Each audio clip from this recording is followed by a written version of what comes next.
Hello everyone, Harshvas this side. Hope you all are doing great. So today let's dive deep into the sovereign gold bonds scheme. So if you are thinking of investing in the new series of the sovereign gold bonds, then this video is for you. So in this video, I will be making a one-to-one comparison of why you should buy the sovereign gold bonds from the stock exchange, that is the secondary market, and not through a fresh issue. So I will be presenting a one-to-one comparison on the basis of the 5 pointers. So let's firstly start with the price. So you all must be aware of that SGBs are listed on the stock exchange. Just like an IPO is made by the companies, the price is fixed by the companies initially. But after getting listed, the prices are determined on the basis of the market forces of supply and demand. On the same lines, in a sovereign gold bonds, the price is initially fixed and after that it is determined on the basis of the market supply and demand.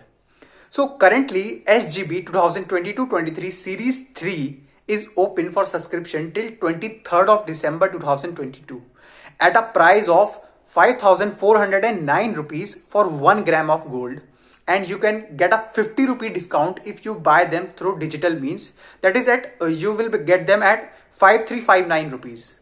So let me take you to the current price of the Series 1, which was launched just 6 months before, that is in June 2022, named as SGB 2022-23 Series 1.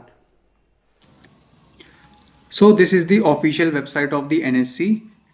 This is the sovereign gold bonds carrying 2.5 interest, expiring in June 2030, and they were issued in 2022-23, and it was a Series 1.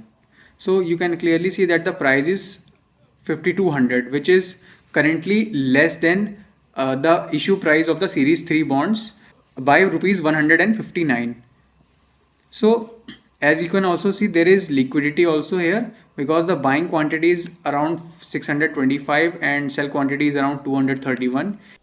So you should note that its price is clearly less than the Series 3 price by rupees 159 per gram of gold. This difference was even more just a week ago due to negative news coming in the market since last 5-6 days. So the prices of gold have risen in the last 2-3 days. So first evaluation criteria goes in favor of buying from the secondary market. Now comes the next criteria. So the next criteria is flexibility, or we can say liquidity. So SGBs mature after a period of 8 years and comes with a minimum lock-in period of 5 years if bought through a fresh issue. But if you purchase SGBs, that is the sovereign gold bonds, from the stock market, then it comes with a flexibility of selling in the stock exchange subject to availability. Of course, some trading is always done in the market, as we have seen also. So we can say that liquidity is not a big issue if you are going to purchase them from the stock market. So you can sell these bonds in the stock exchange. Of course, the price will be somewhat lesser than the market price as you are getting the benefit of selling it before the maturity. But in such cases, the capital gains will be attracted. Don't worry, we will be talking about the taxation part in the next upcoming part of this video only. So this evaluation criteria also goes in favor of the secondary market. The third point is on the interest payment. So as you know that SGB give you a 2.5% interest per annum and the payout is done twice a year. Interest is received whether you buy them through a fresh issue or the secondary market. Moreover, the interest payment is calculated on the issue price and not on the buying price.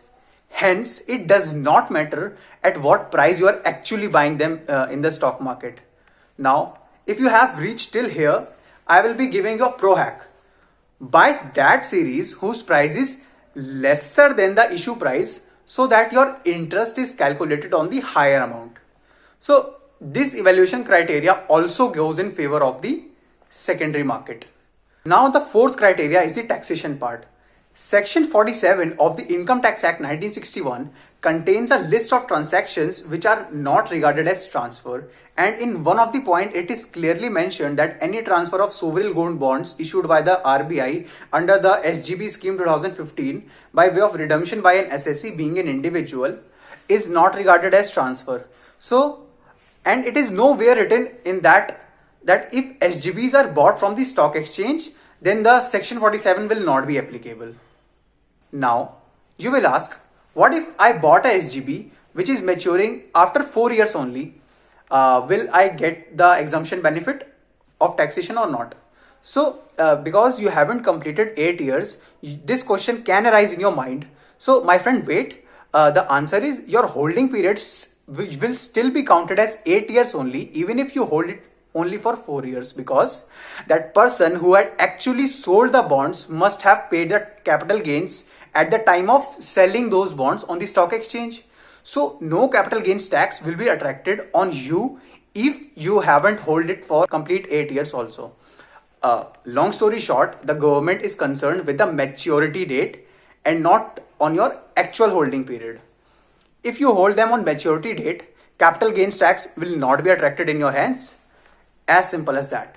So now, before moving on to the next point, if you have reached till here, do hit the like button and subscribe to my channel for more informative content. Advertisement over. Now we can say that the taxation treatment is same in both the cases. Now let's talk about the fifth point and the last point. So the fifth point is the investor's time horizon. By time horizon, I actually mean to say the period for which you want to make the investment. So if you buy through stock exchange, then you will be then you can easily buy them according to your time horizon. Let's say you want to invest your money for a period of 3 years, then you can buy that SGB which will mature after 3 years from now. So this luxury is of course not available in case you have not purchased the bonds from the secondary market. So with respect to time horizon also, the secondary market wins. So in nutshell, if you are thinking of investing in these bonds, then you should make an informed decision by considering all the 5 factors and decide what best suits you. So that was all about this video. Hope you got an understanding of how the structure of SGBs actually operates. Till then, stay connected, like, share, subscribe if this video was some use to you, so that it could help me reach to more number of people. Thanks.